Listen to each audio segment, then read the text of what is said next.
The blue-skinned alien pressed his webbed hand against the datapad, watching numbers flow across the screen like water.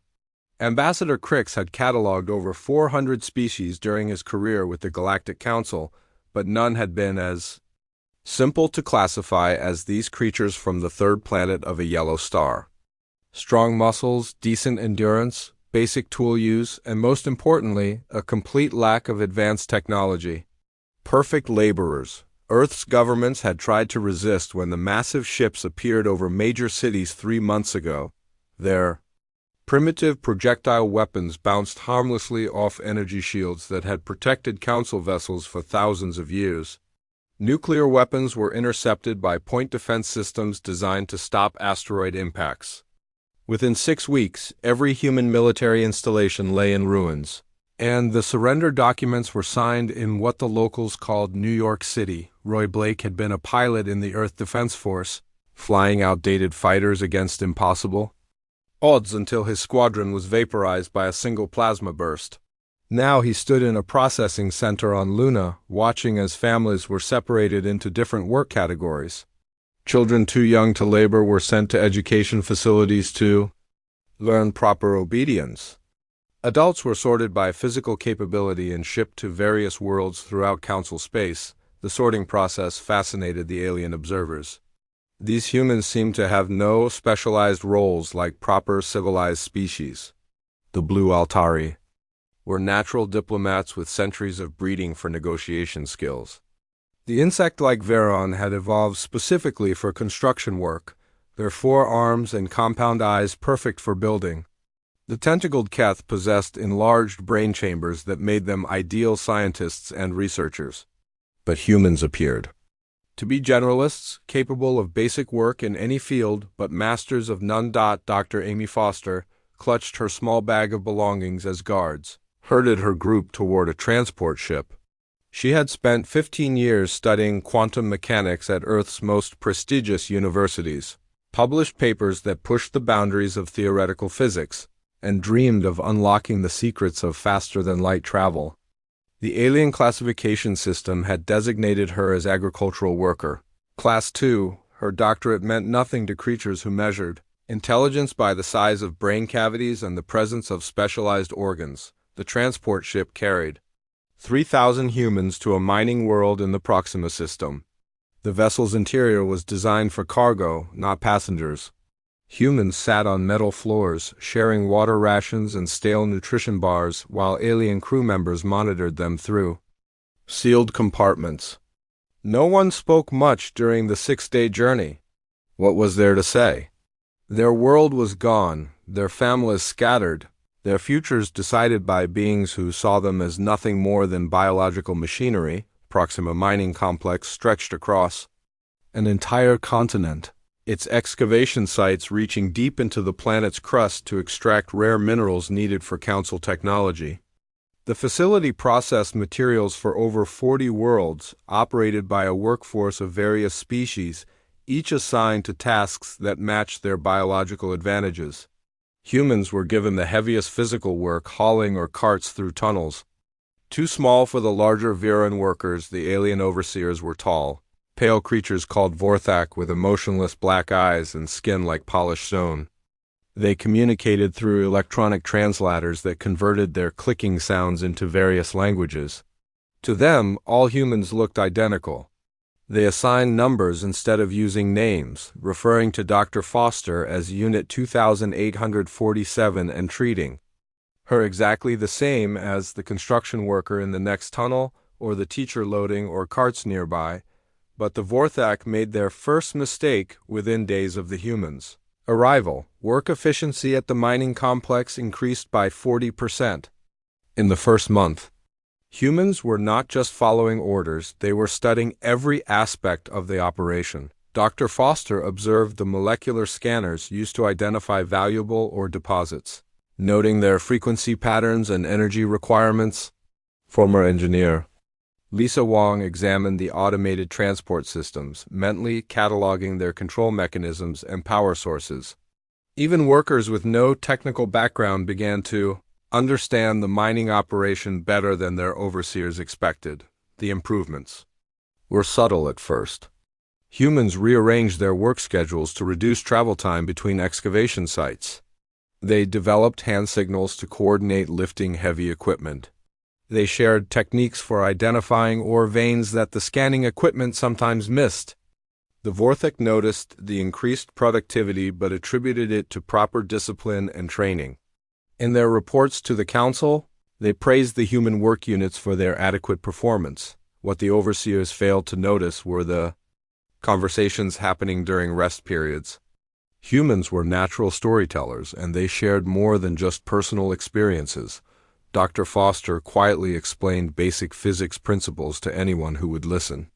Lisa Wong taught mechanical concepts through simple drawings in the dirt.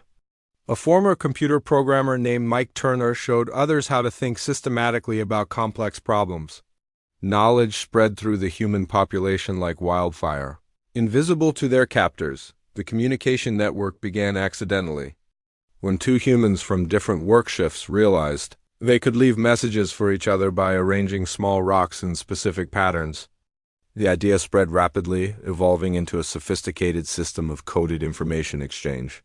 Work reports required daily productivity numbers, and humans began incorporating tiny statistical variations that carried meaning, a 0.2% variance. An ore quality might indicate the location of security cameras. A 0.3% change in transport efficiency could signal the arrival of new equipment within a year. Every human in the Proxima facility knew the layout of the entire complex, the schedules of all supervisory staff, and the technical specifications of most equipment.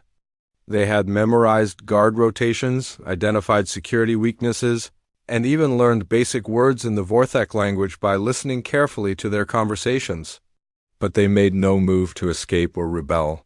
Instead, they worked harder than ever, exceeding every productivity target while secretly learning everything about their captors. Civilization, the pattern repeated on every world where humans were sent. Agricultural workers studied alien crop genetics and soil composition techniques. Factory workers learned advanced manufacturing processes and materials science. Construction crews analyzed architectural principles and engineering methods. Domestic servants in council homes observed political discussions and social structures. Each group of humans became unwitting experts in different aspects of galactic civilization. The council received glowing reports about their new workforce. Human labor units were described as reliable, efficient, and remarkably adaptable to different environments. Some administrators even recommended expanding the human slave program to other recently discovered worlds. Their classification had been perfect, they believed. Humans were exactly what they appeared to be, strong backs and weak minds, ideal for the grunt work that kept civilization running. But deep in the minds of Proxima, Dr. Foster was using discarded electronic components to build something the Council had never seen before. Hidden in her sleeping quarters, powered by carefully redirected energy from the mining equipment, a crude but functional quantum communicator was taking shape. Soon, she would make contact with humans on other worlds, and the real work could begin. The small device hummed quietly in Dr. Foster's hands, its improvised circuits glowing with soft blue light. 5 years of careful scavenging had gone into its construction. Components stolen one piece at a time from discarded mining equipment and broken communication panels. Tonight, hidden deep in the abandoned section of Tunnel 7, she would attempt something that could either connect the scattered human population across the galaxy or get her executed for sabotage. Mike Turner received the first quantum signal while pretending to repair a harvesting machine on agricultural world Kepler 7. The message was simple, just a series of numbers that meant everything to someone who understood the code they had developed years ago. Dr. Foster was alive. The Proxima facility was operational, and the resistance network could finally begin Phase 2 of their plan. Turner had been CIA before the invasion, trained in deep cover operations and long-term intelligence gathering. When the aliens classified him as an agricultural worker, they had unknowingly placed a professional spy in the middle of their food production system. He had spent 5 years learning everything about council farming methods, studying their crop genetics, and most importantly, identifying other humans with useful skills hidden among the general population. The quantum communicator network grew. Slowly, one connection at a time. Each new node required months of preparation, careful acquisition of components, and absolute secrecy from alien overseers. But humans had advantages their captors never suspected. Their generalist biology meant they could adapt to any work environment, and their social nature made them natural collaborators. More importantly, they possessed something no other species in the Council had developed: the ability to plan operations across multiple generations. On the industrial world of Vega Prime, Lisa Wong had been promoted to Equipment Maintenance Supervisor. After her improvements to the assembly line increased production by 60%, the Vorthak overseers praised her efficiency, never realizing that her modifications had also created hidden access points to the factory's main computer systems. Every night after her shift, she connected to the planetary data network and quietly downloaded technical specifications, shipping schedules, and personnel records. The information flowed through the quantum network to specialized teams on dozens of worlds. Humans working in Council shipyards studied vessel designs and defensive capabilities. Those assigned to government buildings memorized administrative procedures and command structures. Even domestic workers in alien homes gathered valuable intelligence about political relationships and military planning. The Council's decision to scatter humans across their entire civilization had backfired spectacularly. Tom Davis ran training exercises disguised as work efficiency programs on the mining world of Rigel 4. As a former Marine drill sergeant, he recognized the combat potential hidden in his fellow workers.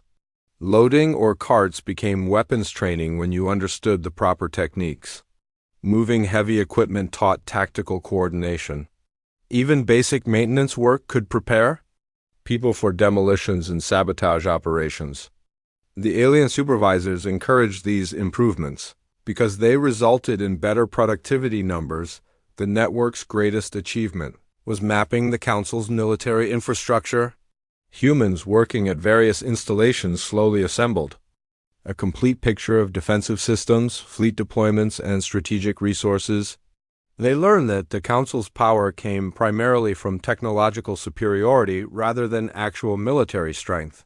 Their ships were heavily armed but poorly maneuvered. Their weapons were devastating at long range but vulnerable to close combat tactics. Most importantly, they had grown complacent after 3,000 years of unchallenged dominance. Dr. Foster's quantum communicator had evolved into something far more sophisticated than its crude beginnings. Using principles borrowed from Council technology but improved through human innovation, the network now connected over 2 million people across 47 worlds. Messages traveled instantaneously across interstellar distances, hidden within the normal quantum fluctuations of space itself. The aliens' own communication systems carried human intelligence reports without their knowledge. The breakthrough came when humans working at the Council's main research facility on Arcturus Station gained access to their xenobiological databases. The files revealed something that changed everything about their situation. The Council's classification of humanity as a primitive labor species was not just wrong, it was catastrophically wrong. According to their own scientific analysis, humans possessed cognitive abilities that matched or exceeded most Council species.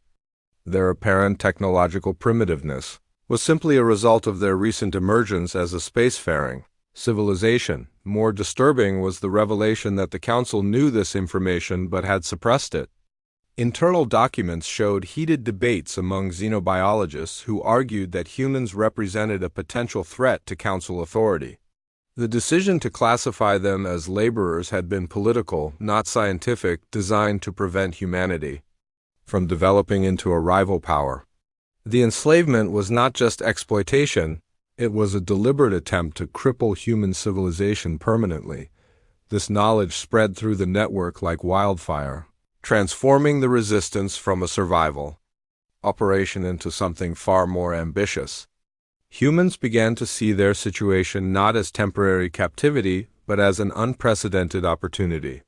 They were embedded throughout Council space with access to technology, information, and infrastructure that would have taken centuries to develop independently. The aliens had handed them the keys to galactic civilization and then forgotten they were smart enough to use them. The network established contact with the few remaining free human governments, hiding in deep space beyond Council territory. These refugees had spent 5 years developing guerrilla warfare techniques and building small fleets from salvaged materials.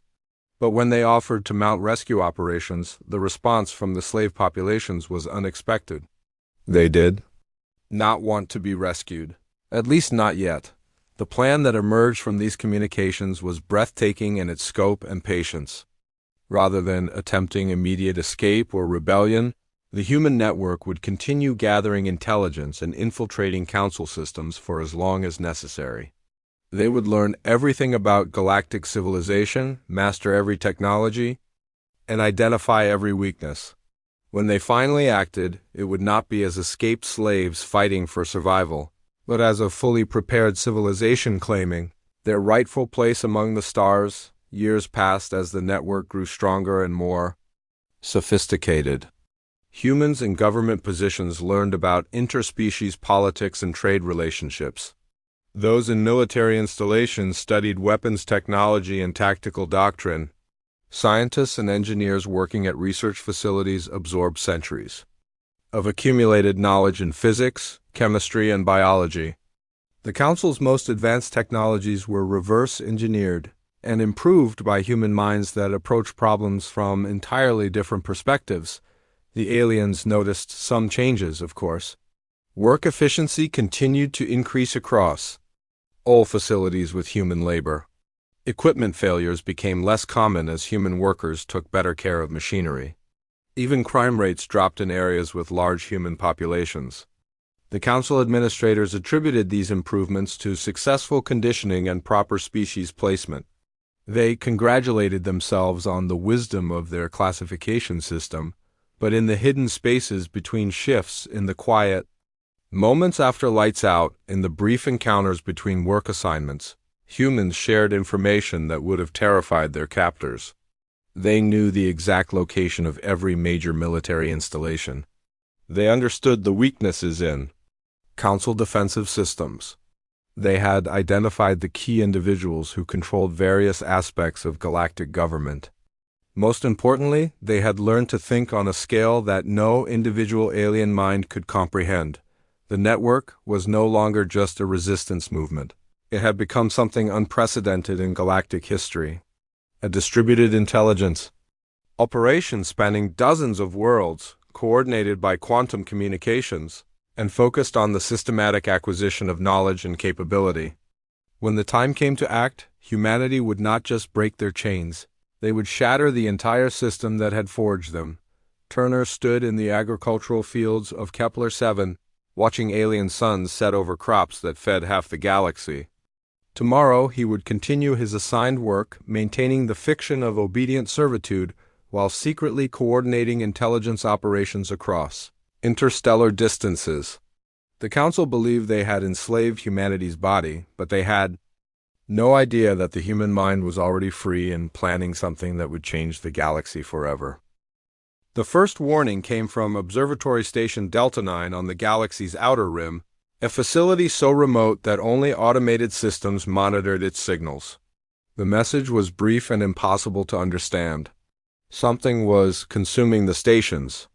Equipment piece by piece, starting with the most advanced technology and working downward through simpler systems. The final transmission showed crystalline entities moving through the corridors like living gems, absorbing everything they touched. High Chancellor Bricks dismissed the report as a system malfunction until 3 more rim stations went silent in the same pattern. Each facility followed an identical sequence, advanced technology disappearing first, then basic electronics, finally all communications cutting off entirely. The pattern suggested intelligence behind the attacks, but intelligence, unlike anything in Council records, these entities, quickly dubbed devourers by panicked administrators, ignored biological life while systematically dismantling every piece of technology they encountered. The Council's response demonstrated 3,000 years of military doctrine designed for conventional warfare. Battle Fleet Omega, the pride of their naval forces, was dispatched to intercept the Devourers at Arcturus 9. The fleet consisted of 200 vessels equipped with the most advanced plasma cannons, quantum torpedoes, and energy shields ever developed. Admiral Kors, a veteran of dozens of campaigns against primitive species, commanded from the flagship with complete confidence in Council technological superiority. Dr. Foster was working her shift in the Proxima mines when news of the battle reached the human network. The quantum communicator hidden in her quarters crackled with excited messages from contacts across the galaxy. Finally, the Council faced a threat that their standard tactics could not handle. But as reports filtered in from the battle zone, excitement turned to horror. The engagement lasted exactly 47 minutes. Fleet Omega opened fire at maximum range, their plasma cannons unleashing enough energy to destroy entire planets. The quantum torpedoes struck with perfect accuracy, each one capable of cracking a moon in half. For a brief moment, it seemed like Council technology would prevail as usual. Then the impossible happened. Every destroyed devourer split into dozens of smaller entities. The plasma energy that should have vaporized them instead fed their reproduction process. The quantum explosions that should have scattered their molecules across space only provided more material for construction. Within minutes, the original devourer swarm had multiplied into thousands of smaller creatures, each one hungrier than before. The Council ships found themselves surrounded by entities that absorbed their weapons fire and grew stronger with each attack. Energy shields, designed to deflect physical projectiles and plasma beams, proved useless against creatures that could phase through solid matter to reach the technology within. One by one, the great warships went dark as their systems were consumed from the inside out. Admiral Kors's final transmission was a single word repeated over and over: impossible, impossible. Panic spread through Council space faster than the Devourer swarms themselves. The Altari diplomatic corps attempted to negotiate with entities that possessed no concept of communication. The Viran construction guilds tried to build better defenses, only to watch helplessly as their installations were systematically dismantled. The Keth Science Academies mobilized their greatest minds to study the phenomenon, but their most sophisticated instruments were consumed before meaningful data could be gathered. World after world went silent as the Devourers spread inward from the galactic rim. The creatures showed no interest in conquest or territory, only in the systematic consumption of technology. Biological life was left completely unharmed, but without their technological infrastructure, most Council species faced rapid extinction. The blue-skinned Altari required artificial atmosphere processors to survive on their adopted worlds. The insectoid Viran needed sophisticated climate control systems to maintain their hive structures. Even the hardy Keth depended on advanced medical technology to support their enlarged brain cavities. The mining world where Dr. Foster worked received its devourer visit on a Tuesday morning during the second shift. The human workers were deep underground when the creatures arrived, following their usual pattern of consuming the most advanced systems first. The facility's quantum communicators vanished within minutes, followed by the plasma mining equipment, the automated transport systems, and finally the atmospheric processors that kept the alien overseers alive. Foster and her fellow humans emerged from the tunnels to find a world transformed. The surface installations were gone, leaving only empty foundations where buildings had stood. The Vorthak supervisors lay dead in their quarters, their technological life support systems consumed, along with everything else, but the humans were unharmed. Their basic biology allowing them to survive in the planet's natural atmosphere without artificial assistance. For the first time in 5 years, Foster looked up at stars that were not filtered through force fields and security barriers. Around her, 2,000 humans stood in the ruins of their prison, free, but facing a threat greater than their former captors. The quantum communicator in her quarters was gone, cutting off contact with the resistance network, but the knowledge they had gained remained intact in human minds. Similar scenes played out across dozens of worlds as devourer swarms consumed Council installations while leaving human populations untouched. On agricultural worlds, humans watched alien administrators die as their environmental suits failed, then continued farming with techniques that did not require advanced technology. In manufacturing centers, human workers salvaged basic tools from the ruins and began producing simple equipment, using methods their grandparents would have recognized. The reports reaching the Council's emergency sessions painted a picture of absolute catastrophe. Half their territory had gone dark, entire fleets had vanished, and their most advanced research facilities existed only as empty craters. Worse, the Devourers seemed to be learning from each encounter, adapting their consumption patterns to target specific types of technology more efficiently. The entities that had originally ignored basic electronics now consumed anything more complex than a simple battery, but among the reports of disaster were strange anomalies that caught the attention of Intelligence Director Webb. On every world where humans were present, there were accounts of successful resistance to Devourer attacks. Agricultural workers on Rigel 4 had constructed kinetic weapons from farming equipment and actually damaged several Devourer scouts. Factory workers on Sigma Draconis had created electromagnetic pulse devices that temporarily disrupted Devourer swarms, allowing evacuation of other species. Most intriguing were reports from mining worlds where humans had not only survived Devourer attacks but somehow driven them off entirely. The creatures that consumed the most advanced technology in the galaxy were being defeated by former slaves using improvised weapons and primitive tactics. When pressed for details, surviving alien witnesses could only describe humans working together with a level of coordination that defied explanation. Turner received news of the crisis while hiding in the abandoned grain silos of Kepler 7. The Devourer swarm had consumed the planet's agricultural control systems 3 days ago, but the human workers had already transitioned to manual farming methods that required no advanced technology. The alien administrators were dead or evacuated, leaving 5,000 humans effectively free on a world that could feed itself indefinitely. The pattern was clear to anyone with strategic training. The Devourers were not just destroying Council civilization, they were revealing the fundamental weakness that had allowed the Council to dominate the galaxy for so long. Their entire society was built on technological superiority rather than adaptability or resilience. When that technology was taken away, they were helpless as newborns, but humans were different. Their recent technological development meant they retained knowledge of simpler methods that other species had forgotten millennia ago. More importantly, their generalist biology and social cooperation allowed them to adapt rapidly to changing circumstances. What the Council had seen as primitive limitations were actually survival advantages that no other species possessed. The revelation changed everything about humanity's situation. They were no longer slaves hoping for eventual freedom. They were the only species in the galaxy capable of fighting an enemy that fed on advanced technology.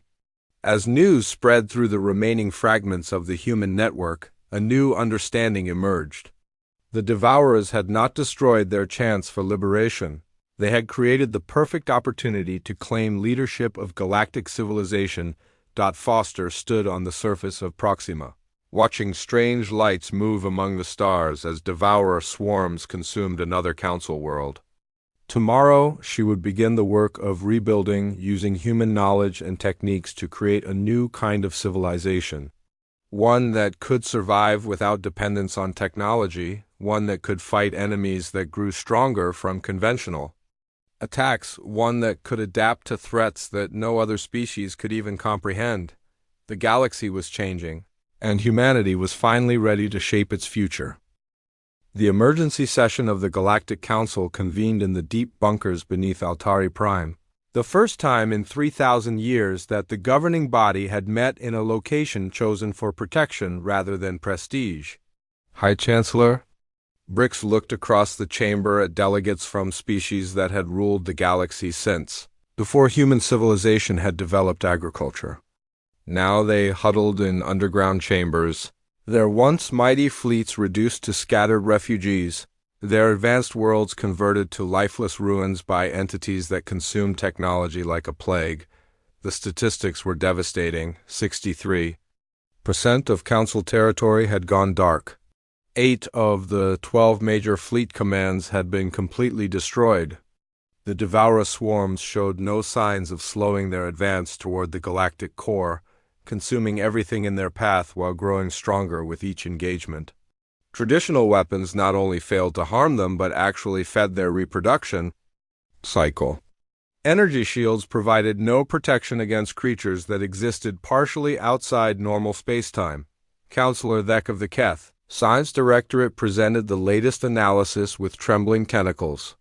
Their greatest minds had studied captured Devourer fragments for weeks, using every instrument that survived the initial attacks.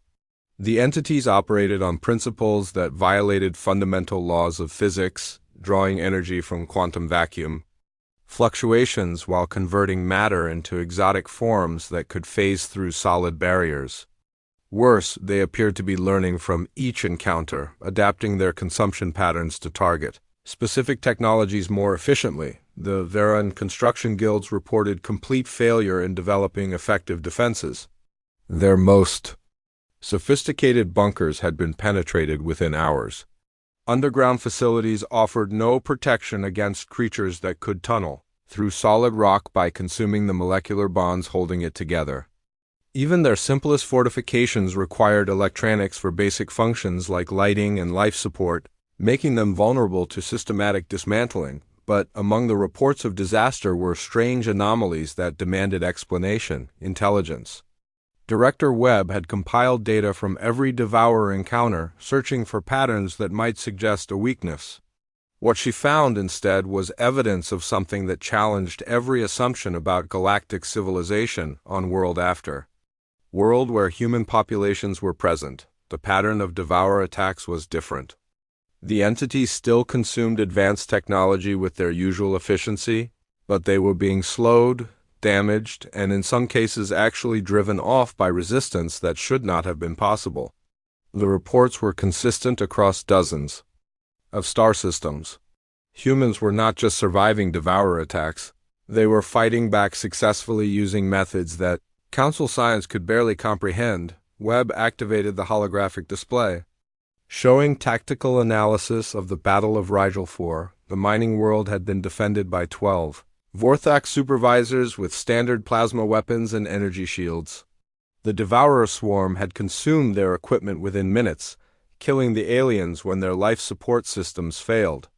But the 2,000 human workers had immediately transitioned to a completely different style of warfare, using improvised kinetic weapons constructed from mining equipment. They had engaged the Devourers in close combat, the creatures that absorbed energy weapons and grew stronger from plasma fire, proved vulnerable to simple physical impacts at high velocity.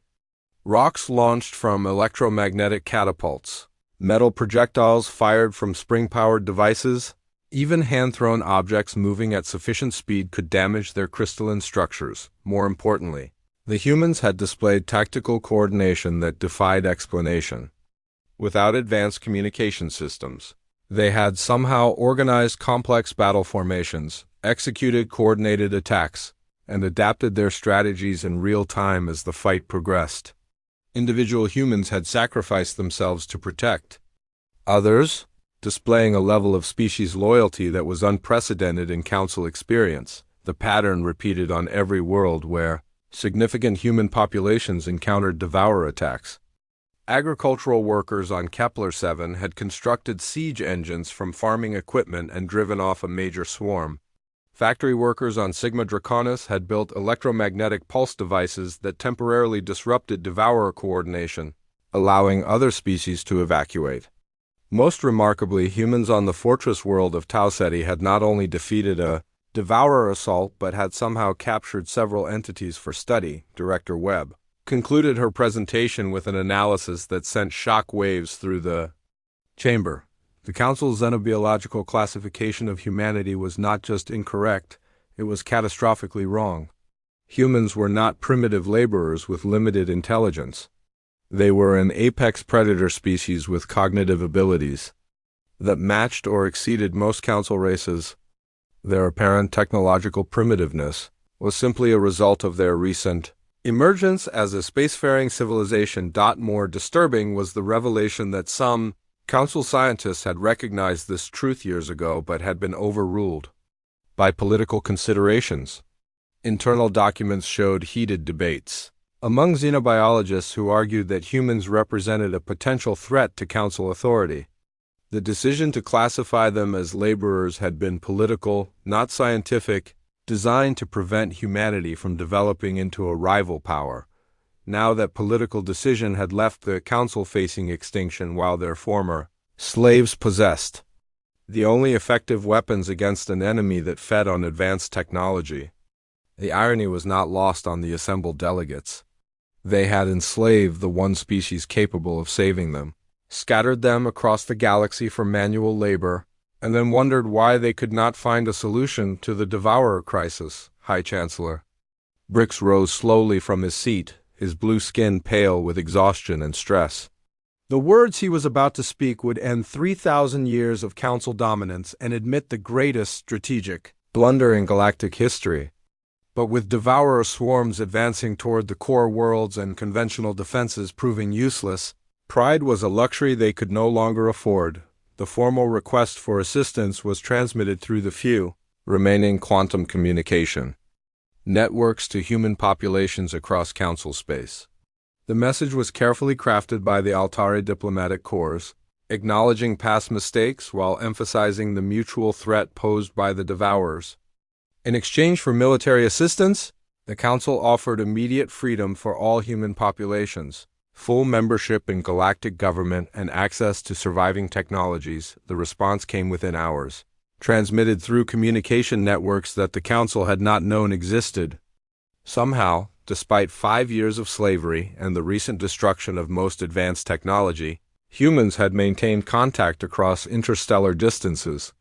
The message was brief and professional, signed by individuals whose names appeared in no Council database, but who clearly spoke with authority for their entire species. The humans would consider the Council's request, but they had conditions that were not negotiable. Complete autonomy for all human populations with no Council oversight or interference. Reparations for the slave populations, including technology transfers and territorial concessions. Full access to all Council databases, scientific research, and historical records. Most importantly, human leadership of any joint military operations against the devourers. The terms were unprecedented in Council history. No species had ever demanded equality as a condition for assistance, much less leadership of military operations. Several delegates objected that accepting such terms would effectively end Council authority over galactic affairs. But with devourer swarms advancing toward the core worlds and no other options available, the vote was surprisingly close. The final tally was 847 in favor, 832 against, with 1,203 abstentions from delegates whose worlds had already been consumed. For the first time in their 3,000-year history, the Galactic Council had formally requested aid from a species they had enslaved. The decision represented not just a tactical alliance but the effective end of Council dominance over galactic civilization. High Chancellor Brix personally transmitted the acceptance message, his diplomatic training barely concealing the desperation behind carefully chosen words. The Council agreed to all human conditions and requested immediate military consultation to coordinate defense of the remaining core worlds. Time was running out as devourer swarms approached star systems that had been the foundation of galactic government since before human civilization existed. The human response arrived within minutes, demonstrating communication capabilities that exceeded anything in Council technology. The message was professional but firm. Human military commanders would arrive at Council headquarters within standard days to assess the situation and begin planning joint operations. They warned that their methods would be unconventional by Council standards and would require complete cooperation from all surviving species. As the session ended and delegates dispersed to their underground shelters, the weight of what had just occurred settled over the chamber. The species that had ruled the galaxy for millennia had just acknowledged their own failure and placed their survival in the hands of former slaves. The humans they had classified as primitive laborers were now their only hope against an enemy that consumed the very foundations of their technological civilization. Director Webb remained in the empty chamber, studying intelligence reports. That painted an increasingly clear picture. Humanity had not just survived 5 years of slavery, they had used that time to infiltrate every aspect of Council society. They knew more about galactic civilization than many of the species that had built it. When they finally revealed the full extent of their capabilities, the galaxy would never be the same.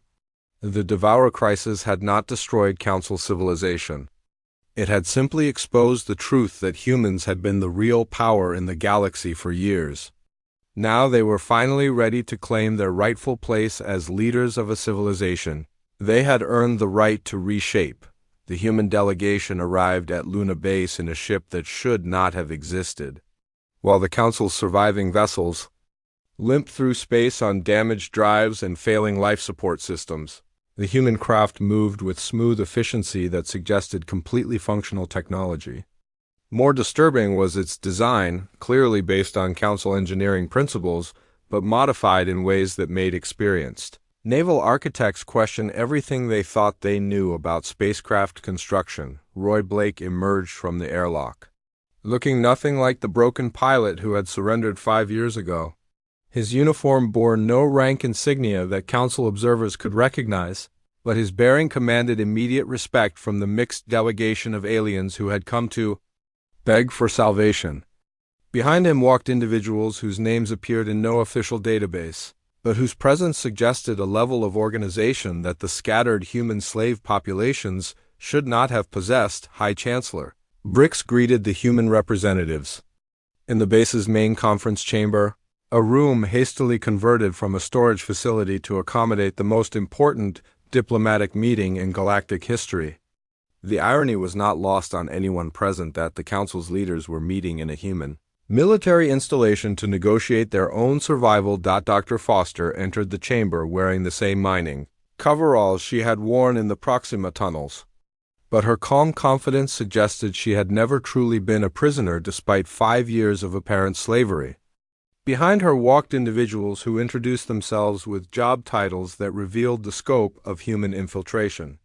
Lisa Wong, identified as Chief of Council Systems Integration, had supposedly been an agricultural worker on Kepler 7. Mike Turner, Director of Strategic Intelligence, had been classified as a factory laborer on Vega Prime. The presentations that followed shattered every assumption about human capabilities and Council security.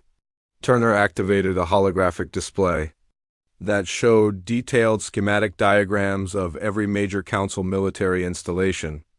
The humans had not just learned about galactic technology during their slavery. They had mapped its complete infrastructure with precision that exceeded the Council's own records. Foster presented tactical analyses of every Devour engagement, complete with detailed explanations of why Council weapons had failed so catastrophically. The entities operated by converting matter into exotic states that existed partially outside normal spacetime. Energy weapons provided them with more material to work with, while kinetic impacts disrupted their quantum coherence at the molecular level. The Council had been fighting them with the worst possible methods, while the correct approach was almost embarrassingly simple. But the real shock came when the humans revealed the extent of their technological development during the years of supposed slavery. Hidden facilities on dozens of worlds had been producing weapons and equipment that combined Council technology with human innovation. The results were devices that exceeded the performance of anything in official inventories, created by former slaves who had spent 5 years learning to improve on the work of their captors. Wong demonstrated a weapon that she called a kinetic pulse rifle, constructed from components that any human worker could have assembled during off-duty hours. The device used magnetic acceleration to fire projectiles at velocities that approached significant fractions of light speed. Against Devour entities, it was devastatingly effective. Against Council energy shields, it was completely unstoppable. The human plan for defeating the Devourers was audacious in its simplicity. Instead of trying to outfight entities that grew stronger from energy weapons, They would use the creature's own consumption patterns against them. Human engineers had developed what they called poison technology, devices specifically designed to damage devourers from within when consumed. The concept was brilliant and terrifying in equal measure. Standard Council equipment would be modified, with quantum destabilizers that remained inert until absorbed by devourer entities. Once inside their crystalline matrices, the devices would activate and corrupt the creature's ability to process matter, causing catastrophic system failures that prevented regeneration. It was biological warfare adapted for entities that existed outside normal physics, but the poison technology was only one part of a larger strategy that revealed the true scope of human military thinking. Blake presented battle plans that coordinated the actions of multiple species in ways the hierarchical council had never imagined. Humans would lead mixed units combining the natural abilities of different races, under tactical doctrines that emphasized adaptation over protocol. The first test of human leadership came at the Vega system, where a massive devourer swarm was systematically consuming the Council's primary research station. The battle fleet that emerged from hyperspace was unlike anything seen before in galactic history. Council ships retrofitted with human weapons sailed alongside completely human vessels that should not have existed. The command structure ignored traditional rank hierarchies, placing human officers in charge of alien crews based purely on tactical competence. Blake commanded the operation from the bridge of a ship that had been constructed entirely in secret. During the years of slavery, the vessel incorporated the best features of Council technology with innovations that pushed the boundaries of known physics. Its weapons were kinetic systems that could penetrate any known defense. Its armor was designed to absorb and redirect energy attacks. Most importantly, its crew was trained in combat doctrines that treated warfare as a dynamic problem requiring constant adaptation. The Battle of Vega lasted 6 hours and established new principles for interstellar warfare. The human fleet opened the engagement at extreme range using tactics that confused devourer swarms accustomed to predictable energy weapon attacks. Kinetic projectiles struck with devastating accuracy, shattering crystalline matrices before the entities could absorb and convert the impact. Energy, when the devourers adapted by developing defensive formations, the human commanders immediately shifted to close-range tactics that exploited gaps in their coordination. Fighter craft launched from hidden bays performed attack runs that defied standard aerospace doctrine, using gravity wells and stellar radiation as tactical weapons. Even the capital ships maneuvered like fighters, executing combat patterns that stressed their structural limits but achieved tactical advantages impossible with conventional approaches. But the decisive moment came when the poison technology revealed its true effectiveness. Devourer entities that had absorbed modified Council equipment began experiencing cascade failures that spread through their quantum-linked collective consciousness. Instead of regenerating when damaged, they collapsed into inert matter that posed no further threat. For the first time since the crisis began, a devourer swarm was not just defeated but completely destroyed. News of the victory spread across the galaxy within hours through quantum communication networks that the humans had somehow maintained despite the destruction of official infrastructure. On every world where human populations had been scattered, celebrations erupted as former slaves learned that their species had achieved something the mighty Council could not. They had not just won a battle, they had demonstrated mastery of warfare against an enemy that consumed conventional military forces. The psychological impact on surviving Council populations was immediate and profound.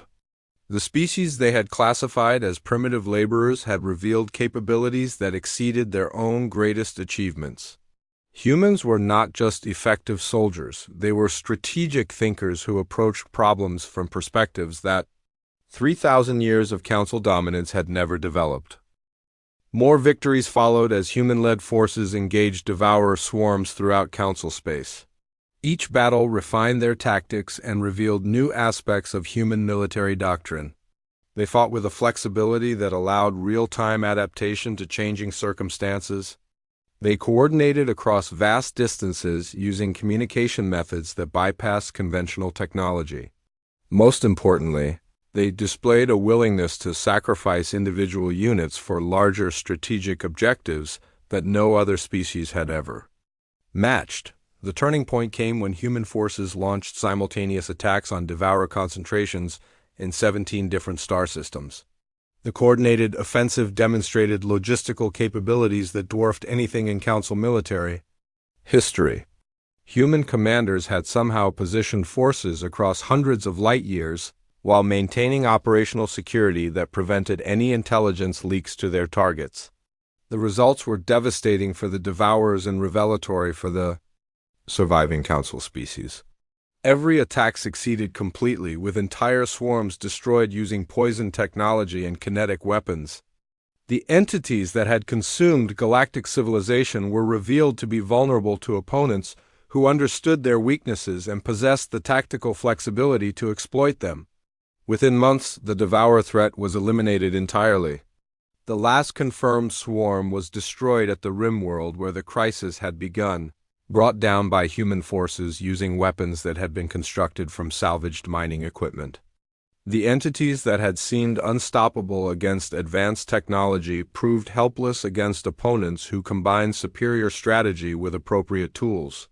The aftermath of the war left the galaxy fundamentally changed.